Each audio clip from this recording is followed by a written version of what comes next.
오늘의 말씀의 큰 주제를 보면은 이 주제는 나의 선한 삶을 싸우고 나의 달려갈 길을 마치고 믿음을 지켰으니 그 이후에는 우리에게 의의 면류관이 예비되어 있다고 말씀을 그렇게 얘기를 하고 있습니다. 오늘은 우리 민족 최대의 명절이라고 할 수 있는 추석이지요.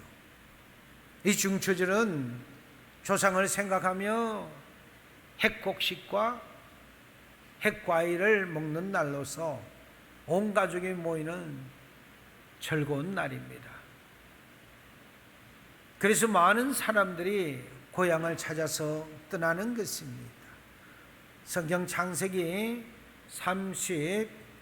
33장 9절에서 보게 되면은 내 조부 아브라함의 하나님, 내 아버지 이삭의 하나님 여호와여, 주께서 전에 내게 명하시기를 내 고향 내 조속에게로 돌아가라, 내가 네게 은혜를 베풀리라 하셨나이라는 그런 야곱의 기도가 나옵니다.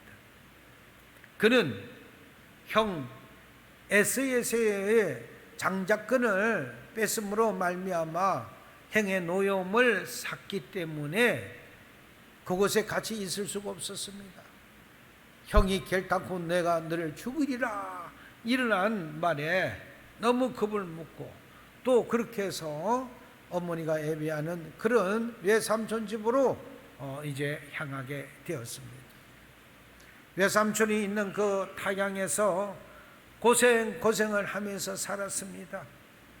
그 결과 그는 고생 끝에 낙이 온다는 말씀처럼 거부가 되었고 이제 고향으로 돌아가게 되어 하나님께 기도하고 있는 것입니다. 이처럼 인간은 누구나 고향을 그리며 그 고향으로 거미 한양하기를 소원하는 것입니다.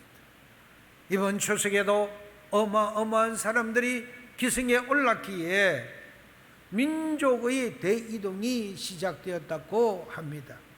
그동안에 많은 사람들이 코로나로 인하여 성묘도 제대로 하지 못했고 또 가족들이 제대로 만나지를 못했습니다. 그래서 이번 금년 추석은 많은 사람들이 빠져나가서 진정으로 민족적인 대이동이 시작되는 그런 놀라운 중추절이었습니다. 그런가 하면은 뜻하지 않는 일을 당하여 흰난로의 그 태풍으로 인하여 포항 지역과 또 울산 기타 지역에서는 많은 피해가 있었습니다. 원치 않은 생명들이 죽어갔고요, 졸지에 생명들이 주차장에 주차를 하는 그곳에서 물이 들어와서 죽을 줄이야 어떻게 알았겠습니까? 생명은 이처럼 한순간입니다. 만년을 살 줄 알았지만은 그게 아닙니다. 천수를 누리고 살 줄 알았지만 백수도 못 느끼고 우리는 사는 것이 우리 인생이지 않습니까? 오늘 본문의 말씀에서 나오는 나의 갈 길을 다 달려간 후에 하나님의 길을 다한 후에는 내게 저 하늘나라에서 상급이 기다리고 있으니 그 상급이 의의 면류관이 기다리고 있다고 했습니다. 이스라엘 민족이 세상을 상전하는 애굽에서 젖과 꿀이 흐르는 가나안 땅을 향하여 떠날 때의 장장처들은 60만 명이었습니다. 장정만 60만 명이니까 노약자들과 어린아이 또 여기는 여성들이 포함이 되어 있지 않습니다. 이렇게 하면은 약 추산해 볼 건데 200만 명에서 250만 명은 좋게 되지 않겠느냐라고 성경학자들은 그렇게 내다보고 있습니다. 이 많은 민족들이 젖과 꿀이 흐르는 그 땅을 향하여 행진을 했습니다. 이 출애굽 사건 역시 고향을 찾는 민족의 대이동이었습니다. 여러분, 이렇게 많은 사람이 고향을 찾는 이유가 무엇이라고 생각하십니까? 우리는 그 이유를 너무나도 잘 알고 있습니다. 고향에는 사랑하는 형제 부모가 있습니다. 그곳에서는 무언가 표현할 수 없는 향수가 있으며 옛 친구가 흩어졌던 이웃을 만날 수 있기 때문입니다. 한마디로 말해서 고향에는 인정이 있고 자기만이 느낄 수 있는 사랑과 보고 싶은 사람을 만날 수 있기 때문입니다. 그러나 사랑하는 성도 여러분, 우리의 참된 고향은 이 땅에 있는 것이 아닙니다. 영원한 하늘나라에 있는 것입니다. 그래서 사도 바울은 그러나 우리의 시민권은 하늘에 있는지라 거기로부터 구원하는 자 곧 주 예수 그리스도를 기다리러 오느니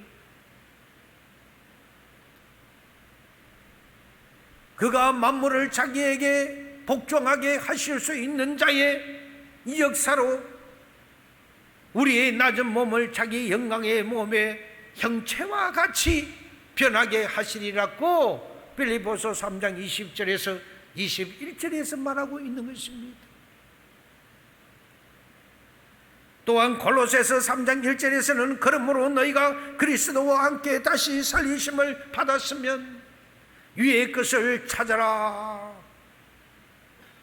거기에는 그리스도께서 하나님 우편에 앉아 계시니라고 말씀을 했습니다. 인간은 누구나 본향을 그리는 마음이 있듯이 영혼을 사모하는 영혼을 가지고 있습니다. 성도들이 사모해야 할 것은 바로 영원한 안식처요, 우리의 영혼의 그 고향인 저 천국 하늘입니다.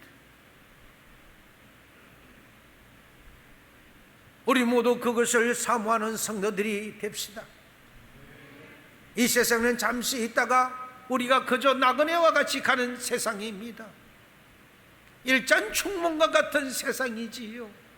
하루아침에 자고 일어나니 세상이 변했듯이 우리가 온칠한 세월을 뒤돌아보니 언제 세월이 이렇게 흘렀느냐고 우리는 세월을 두고 한탄합니다. 그래서 어떤 이는 이렇게 이야기합니다. 세월의 흐름을 두고서 10대는 버스가 가면 약 10km로 간다고 했어요. 20대는 20km로, 30대는 30km로, 50대, 60대는 60km, 70km, 80km 지나간다고 했습니다. 20대는 시간이 너무 안 가요. 좀 나이가 먹었으면 어느덧 그러다가 저들이 40살이 넘고 50살이 넘으면 40cc로 넘어가고 50km를 달리기 시작합니다. 그래서 나이가 더 먹으니 60km로 달리고 더 나이가 더 먹으면 70km, 80km, 90km를 다니는 난 세월이 그만큼 빨리 간다는 것을 표현하고 있는 것이지요. 이만큼 빠른 세월 속에 우리의 뒤안길을 돌아볼 때 우리는 그 뒤안길 속에서 영원 복랑인 저 천국을 향하여 우리는 그 소망을 갖고 가야 하는 것입니다. 빠른 세월 속에 우리는 아무것도 생각할 것이 없습니다. 단지 하나 우리가 생각하는 것은 이 세상의 소망은 잠시 잠깐뿐이라는 것입니다. 그 하늘나라를 위하여 달려가는 그 소망을 가지고 우리 모두가 열심히 달려가야 할 것입니다. 그곳에는 오의 멜류관이 기다리고 있는 것입니다. 사도 바울은 오늘 본문 말씀을 통하여 세 가지 방법을 통해서 우리에게 제시해 주고 있습니다. 첫째는 선한 싸움을 싸우는 것입니다. 사도 바울은 성도를 그리스도의 좋은 군사로 표현하고 있습니다.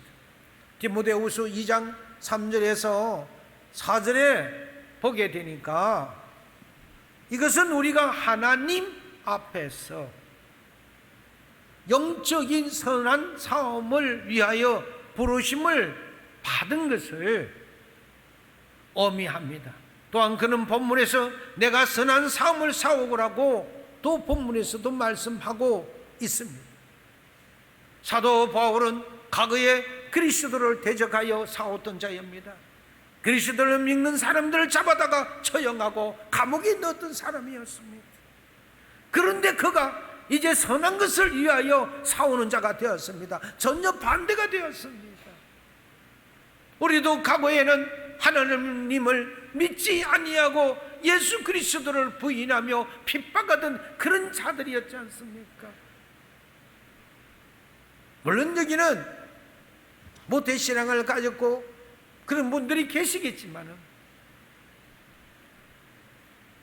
그런데 이제는 하나님의 은혜의 그 복음을 말미암아 하나님을 위하여 악한 마귀의 그 세력과 싸우고 죄와 투쟁하는 성도가 된 것입니다. 믿음이 우리 속에 들어오니, 진리의 영이 들어오니, 우리가 그 진리의 영의 전신갑주를 칭하고 말씀을 통하여 의의 성령을 통하여 우리는 세상이 주는 것이 그냥 그대로 세상일 뿐이시지 이것이 영혼이 아니라는 것을 깨닫게 되고, 참으로 진리는 그 말씀을 부여잡고 우리는 만족하며 잠시 잠깐 살아가는 이 세상이 어렵더라도 저 하늘나라의 소망을 갖고 살아가게 되는 것이지요. 참으로 우리는 하늘나라에 갈 때까지 그리스도의 좋은 군사가 되어 마귀와 우리는 싸워 승리해야 할 것입니다. 어떠한 싸움에서 승리하기 위해서는 무기가 필요합니다. 무기가 없이는 싸울 수가 없습니다. 여기서 현대의 전쟁은 무기 개발 전쟁이라고도 합니다. 우리의 이승으로서는 상상하기도 힘들 만큼 가공할 위력의 그 최신 무기가 첨단 과학의 도움으로 계속 개발되고 있다고 합니다. 지금 우크라이나 사태를 한번 보십시오. 러시아가 우크라이나와 전쟁을 했을 때는 단숨에 일주 전쟁이다. 또 그렇게 하다가 말을 번복하여 한 달 만에 끝내겠다 하다가 지금은 이제는 오히려 궁색에 몰리고 있습니다. 재래식 무기를 갖고 저들이 우크라이나를 통해서 전쟁을 하니 우크라이나에서 서방의 많은 나라들이 최첨단 무기를 지원하고 있습니다. 러시아가 이길 수 없는 것 같아요. 그러니까 너희 러시아가 너무 다급했던지 북한에게 로켓과 많은 그 탄약을 통해서 우리에게 빌려달라고, 아니 우리가 좀 사겠다고 그렇게 이야기를 해서 북한에 있는 전쟁 물자들을 갖고 가겠다고 외신들이 보고하고 있습니다. 그것만 보더라도 러시아는 아마 전쟁이 힘들 것 같습니다. 전쟁을 일으켰던 나라가 이긴다는 그런 설은 이제는 없는 것입니다. 저가 만약에 핵을 쓴다면 그러면 세계는 끝이 나고 마는 것입니다.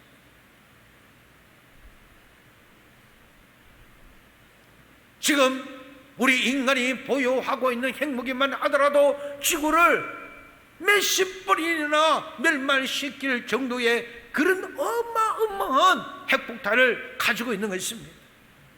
핵을 쓴다면 쓰는 자도 죽는 것이고, 핵을 또 당하고 믿겠습니까? 그들의 나라도 또 핵을 쏘게 되니까 서로 쏘고 하게 되면 이 지구는 쪼개지다 보니 지구가 사라질 편입니다. 우주가 변해볼 판입니다. 하나님은 당신께서 창조하시고 만들어진 이 우주, 이 지구를 하나님 그렇게 보시기에 좋았더라고 하셨던 이 지구를 그냥 그대로 인간이 그렇게 하기를 보고만 계시지 않을 것 같습니다. 반드시 하나님은 개입하실 것입니다. 정의가 이기는 것입니다. 악이 이길 것 같지만은 악은 이길 수가 없는 것입니다. 이게 진리입니다. 그래서 어떤 성서학자들은 성경에서 말하는 불심판이 바로 인간 스스로의 죄로 인하여 비롯된 핵전쟁이라고 설명까지 하고 있습니다. 아무튼 인간은 육적인 전쟁에 이기기 위해서 끊임없이 무기를 개발하고 있는 오늘의 그 현실입니다. 그런데 우리가 싸울 것은 이런 눈에 보이는 육의 세계가 아니라 우리 눈으로 볼 수 있는 영적인 존재, 곧 마귀와 싸우는 것입니다. 그러므로 우리가 강력한 핵폭탄이라도 영적 전쟁에서는 아무리 많은 핵이라도 소용이 없다는 사실입니다. 보이지 않는 영을 통하여 핵폭탄이 수백 개 있다더라도 어떻게 그 영을 깰 수가 있습니까? 영은 잡히지도 않습니다. 보이지도 않습니다.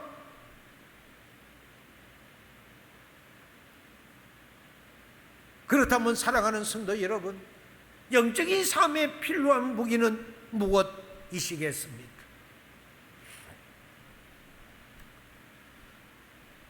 사도 바울은 영적인 전쟁에 필요한 무기와 무장을 에베소서 6장 10절에서 13절에 이렇게 말을 하고 있습니다. 끝으로 너희가 주 안에서와 그의 힘의 능력으로 강건하여지고 마귀의 관계를 능히 대적하기 위하여 하나님의 전신 갑주를 입어라. 우리의 실험은 혈과 육에 상대하는 것이 아니요 통치자들과 권세들과 이 어둠의 세상 주관자들과 하늘에 있는 악의 영들을 상대함이라. 그러므로 하나님의 전신갑주를 취하라. 이는 악한 날에 너희가 능히 대적하고 모든 일을 행한 후에 서기 위함이라. 아멘. 전신갑주가 뭡니까? 사전적 의미를 보면 갑옷과 투구를 말합니다. 상대와 싸울 때는 갑옷과 투구를 입으라는 겁니다. 그러나 이거는 육적인 표현이지만은 오늘 주신 이 방금 말씀의 전신갑주는 영적으로 표현하는 것입니다. 영적인 말씀은 진리이신 하나님의 말씀을 의미하는 것입니다. 그래서 말씀의 옷을 입으라는 것이지요. 한마디로 믿음에서는 싸움에서 승리하기 위해서는 하나님의 전신갑주로 무장하라는 말입니다. 영적인 전쟁에서 있어서 완전 무장은 하나님의 전신갑주 위에 진리의 띠를 띠고 의의 흉배를 붙이고 또한 평안한 신을 신은 후 구원의 투구를 쓰고 한 손에는 믿음의 방패를 또 한 손에는 성령의 검을 곧 하나님의 말씀을 가지라는 것이고, 사도 바울은 이렇게 우리에게 말해주고 있습니다. 육의 삶을 위해서는 수많은 돈을 들여서 무기를 사고 무장을 하면서도 하나님의 나라를 위한 그리스도의 군대로서 영적 삶을 위해서는 너무나도 소홀하고 있는 것이 오늘날의 그리스도인들입니다.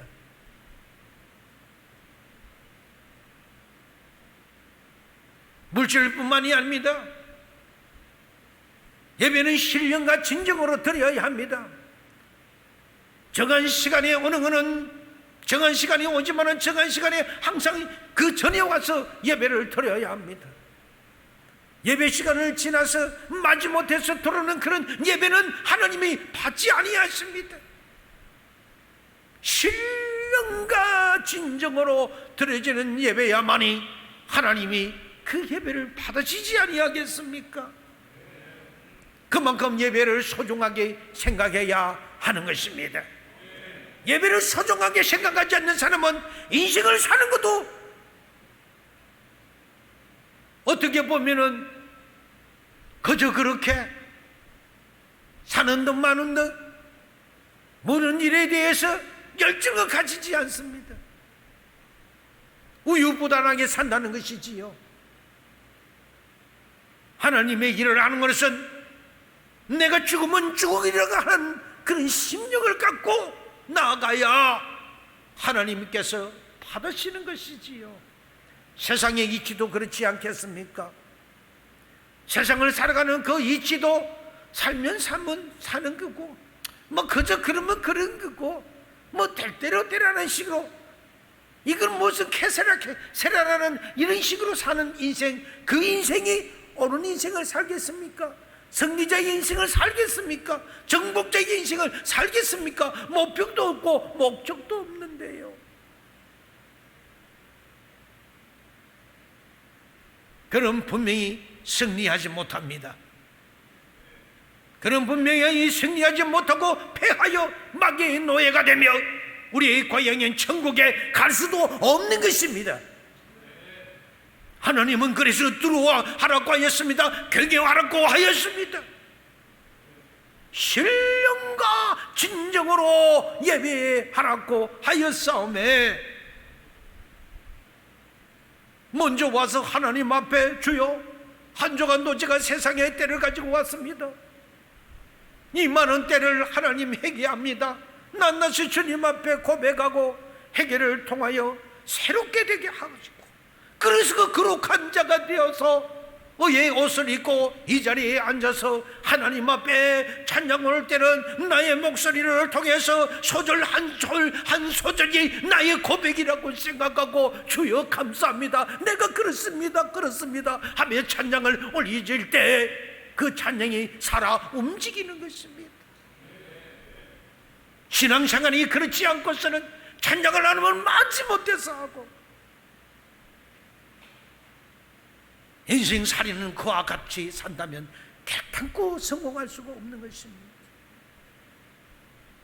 사랑하는 여러분들이여, 부디 여러분들에게 올리는 말씀은 우리의 인생은 하나밖에 없는 일생입니다.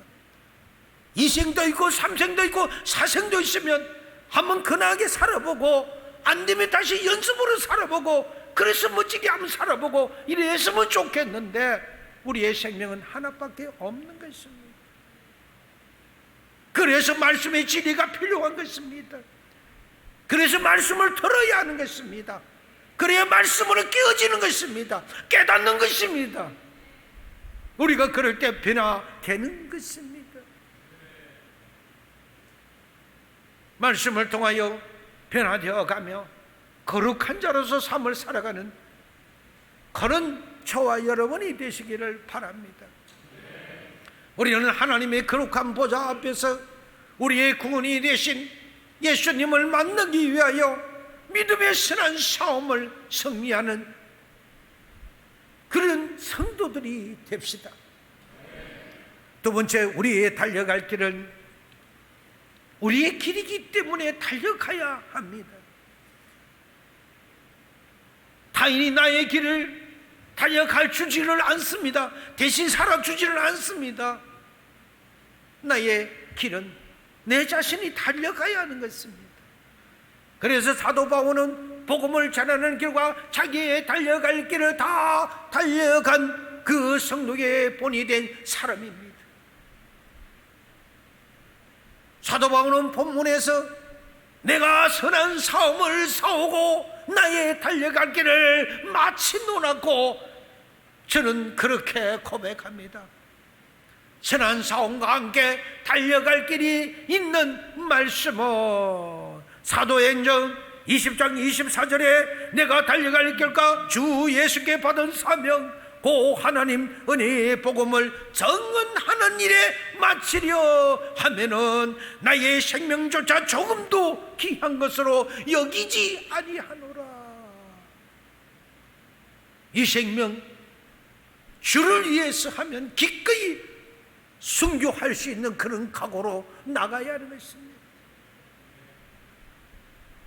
여기에는 물론 두 가지 같은 것으로 보는 그런 사람도 있습니다. 저는 이 성경 구절에 표현되어 있는 의미를 나누어 생각을 합니다. 사도 바울은 이방인 구원을 위한 사도로 택함을 받았습니다. 전도의 사명이고 그가 하는 사명이고 그가 달려가야 할 길이라고 생각할 수 있습니다. 그리고 또는 그는 그렇게 했습니다. 그러나 또 다른 면에서 볼 때는 이것은 곧 각자에게 주어진 생활에 있는 이 모든 범사에 자신이 처해져 있는 그러한 수많은 생활 환경에서 의미를 둘 수도 있을 것입니다. 다시 말하면 우리의 달려갈 길이 꼭 전도만 하고 기도만 하는 일이 그게 전부가 아니라는 것입니다.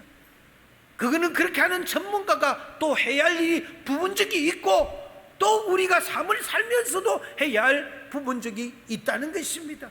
모든 생활을 다 철폐하고 그것으로 나서라는 것은 전혀 아닌 것이지요. 사랑하는 여러분, 우리는 주의 일을 한다는 명목으로 자기의 삶을 저버리는 성도가 되어서는 안 됩니다. 목회자는 목회자로서, 가장은 가장으로서 가정을 지켜야 하고요. 학생은 학생으로서 공부를 해야 되고요. 주부는 주부로서 그리스도인답게 자신의 삶에 최선을 다해야 합니다. 교회를 다닌다고 해서 집안 정리를 아무렇게 한다든지, 교회를 다닌다고 해서 시간이 없다고 하면서 집안은 여기저기에 어지러워져 있고 더러워져 있고 초조워져 있고 정리도 되지 않는다면 어느 누구가 모아서 그 집안의 본이 되겠습니까? 저거 교회 다닌다고 하더만 그 집안은 뿌리 꼴 좀 바라고 그 본이 되지 않습니다. 여러분, 예수를 믿는 사람은 집안에 가면은 모든 집안이 정리정돈되어야 됩니다. 항상 청결해야 됩니다. 왜 그럴까요? 내 집에 내 주를 구주로 모셨기 때문에 구주와 나와 함께 있으니 그 집에서 내가 예배를 들고 내가 그 집에서 말씀에 각을 뜨고 내가 그래서 그 집에서 생활하기 때문에 그 집에서는 성령께서 함께 하신다는 이런 마음으로 우리가 가정을 아름답게 정리해야 하는 것입니다. 우리의 심령, 이 심령들도 그렇게 우리가 아름답게 우리도 간직해야 하는 것이지요. 세상의 끈을 넣어두고 남을 미워하는 마음을, 남을 해치려는 마음, 이용하려는 마음, 수많은 마음들을 넣어두고 저 교회에 와서 주여 주여 부른다고 해서 하나님이 그 기도를 들으시겠습니까? 내가 먼저 달라져야 한다는 것입니다. 내가 먼저 청소되어야 하는 것입니다. 내가 먼저 거룩하게 되어야 하나님 앞에 나와서 그래서 좀 한 10분 정도 일찍 와서 기도하라는 것입니다. 이것이 어렵나요? 이것이 힘드나요? 이것은 우리의 습관에 있습니다. 습관을 깨버려야 합니다. 습관은 곤철하고 있는 것입니다. 좋은 습관을 여러분 길러서 늘 하나님 앞에 칭찬받는 그런 여러분이 되시기를 바랍니다. 비록 이 세상에 패역한 세상으로 변했고 죄악이 관영했다고 할지라도 세상의 빛과 소금인 우리 그리스도인들은 하나님의 주신 그 생을 헛되이 보내서는 안 됩니다. 끊임없이 입술로 그리스도를 증거하고 정직하고 성실하게 맡은 바 소임을 다하는 생활이야말로 나의 달려갈 길 예수께 받은 그것이 바로 사명이라는 것이지요. 현장에서, 삶의 현장에서 이런 말씀을 잡고 이렇게 우리가 열심히 신앙생활을 해야 하는 것입니다. 참으로 성도 여러분들께서는 신앙의 경주, 삶의 경주, 충실한 사람이 되어서 주님 앞에 설 때 의의 멸류관을 받아서는 그런 축복을 진정으로 누리시기를 바랍니다. 셋째, 믿음을 지켜야 합니다. 늘 믿음 이야기하니 또 그 믿음이야?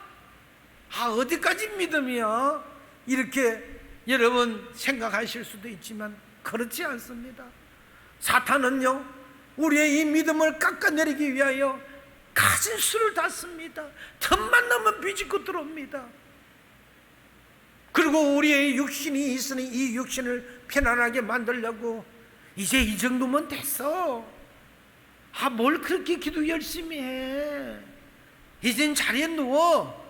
그리고 두 손을 모아서 좀 더 자. 마귀가 주는 것입니다. 너 그 정도 했잖아. 스스로 그게 위로함입니까? 그것도 마귀가 주는 것입니다. 나는 열심히 하는 데 있어서도 칭찬 한 번 받지 못했어. 야, 너 열심히 해도 칭찬 한 번 주는 사람이 없잖아. 그런데 뭘 해? 이것도 미혹의 영이 나에게 주는 것입니다. 주님의 길과 반역되는 거, 모두가 그거는 반대편에 서 있는 흑의 무리들, 그 사탄들이 영적으로 우리를 괴롭히고 우리의 영을 혼란시키게 만드는 것입니다. 부디 그래서 속지 마시기를 바랍니다. 본문 7절에 보면은 사도 바울은 선한 삶을 사고 달려갈 길을 마치고 또 믿음을 지켰다고 했습니다. 그리고 8절에서는 비로소 이제 후로는 나를 위하여 의의 면류관이 예비되었다고, 주 곧 어려우신 그 재판장이 그날에 내게 의의 면류관을 주실 거라고 그렇게 했던 것입니다. 여러분, 아무리 자기의 달려갈 길을 달려가고 믿음이 선한 삶을 잘 싸웠다고 할지라도 끝까지 믿음을 지키지 못하면요, 하늘나라의 유업을 받지 못해요. 아무리 세상에 선한 행동을 했다고 해서 구원하고는 다르다는 사실입니다. 지나가다가 어려운 사람이 있으면 돈 몇 푼 쥐어주고, 더 옳은 사람이 있다고 해서 나의 선한 그 행동을 했다고 해서 그것이 나를 구원시키는 것은 차원이 다르다는 것입니다.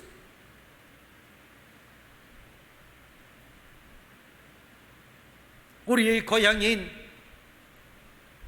하늘나라에 들어가려면 하나님과 나와의 관계가 먼저 정리되어야 되고, 하나님 나라가 먼저 부하게 되어야 되고, 하나님 나라를 위해서 우리는 달려가는 그런 경주자와 같은 자가 되어야만이 하는 것입니다.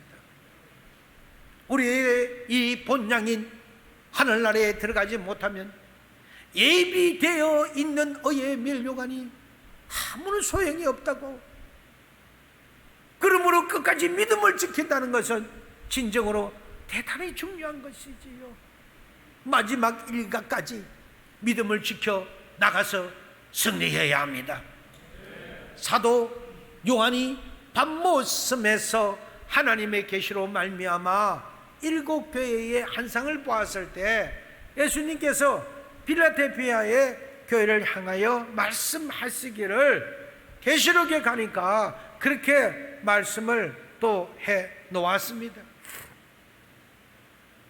계시록 3장 8절 하반절에 보니까 내가 적은 능력을 가지고도 내 말을 지키며 내 이름을 배반하지 아니하였도다. 10절에서는 네가 나의 인내의 말씀을 지키선즉 내가 또한 너를 지키어 시험의 때를 명쾌하리라, 이런 축복을 하셨어요.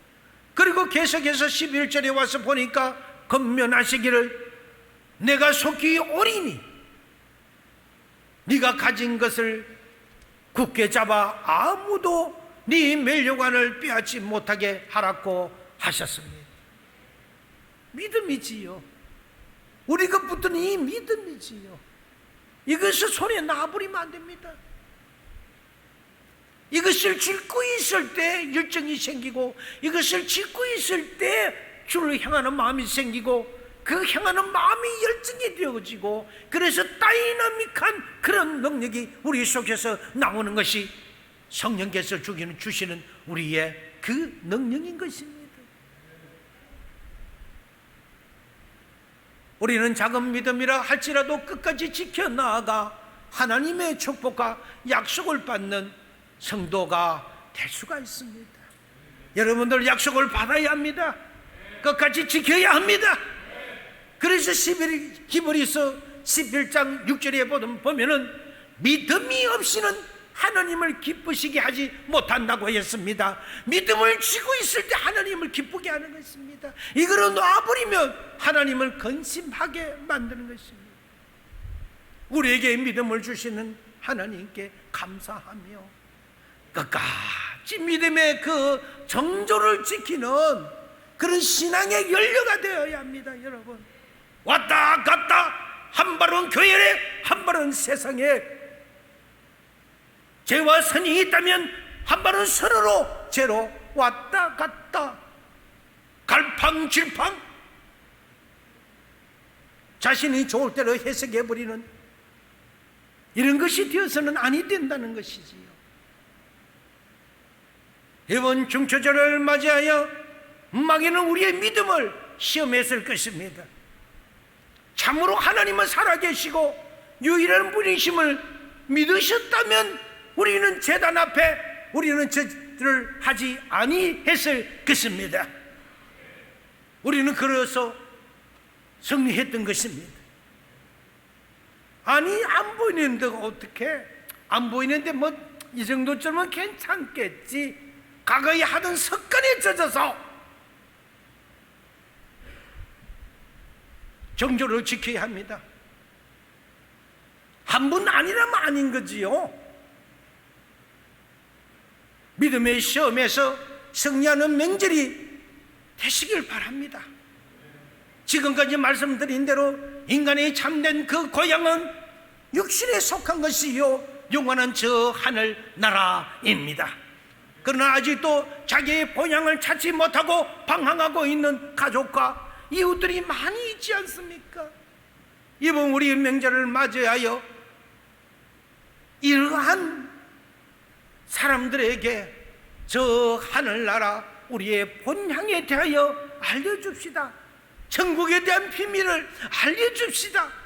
사랑하는 자들이 있다면, 가족이 아직 믿지 않는다면, 그런 친척이 있다면 우리가 이 땅에서는 눈으로 보고 같이 우리가 어루만지며 살 수 있지만은, 나도 죽고 너도 죽고 죽는 데는 때는 모르지만은 우리가 죽고 나면 필시 천국과 지옥이 있으니 나는 믿어서 천국에 있거니와 너는 믿지 못해서 지옥에 있다면 어찌 이를 어찌할꼬.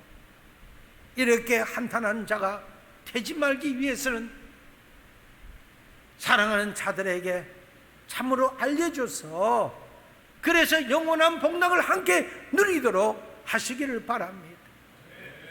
히브리서 11장 11절 이하에 보게 되면 이 세상의 고향이 아닌 더 나은 본향을 사모하는 믿음의 사람들을 위하여 하나님께서 약속해 주신 그 축복의 말씀들이 다음과 같이 14절에서 16절로 통해서 기록하고 있습니다.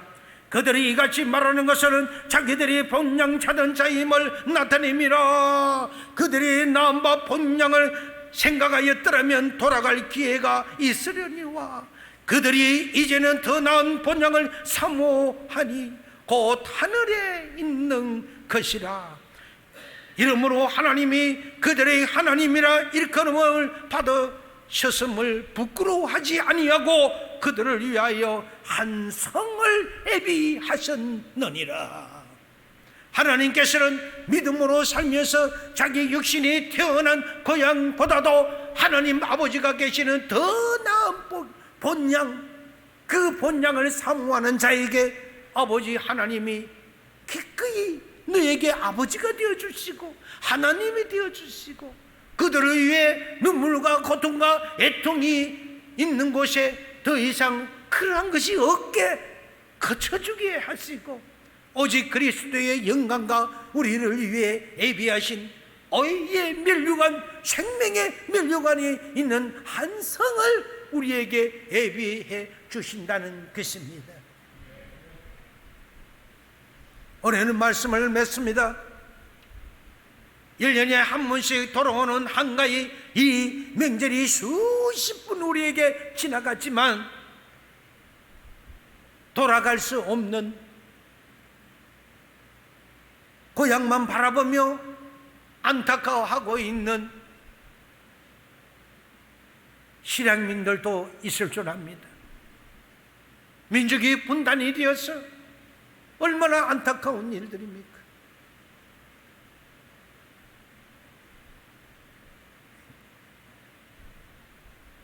또는 우리가 몸이 불편해서 병석에 지금 있는 사람들, 요양을 하고 있는 사람들, 이 많은 사람들이 추석 한가위를 맞이하여 가족들과 같이 만나지를 못하고 있다면 얼마나 이 또한 안타까운 일들입니까? 히브리서 11장 14절 이하의 말씀이 우리의 진정한 위로와 소망이 되시기를 바랍니다. 그리고 오늘과 같은 추설 명절에도 선한 싸움을 싸우고 달려갈 길을 열심히 달려가면서 믿음의 지도를 지키기 위해 애쓰는 사랑하는 성도님들께 하나님의 긍휼과 축복이 넘쳐나기를 간절히 축원드립니다.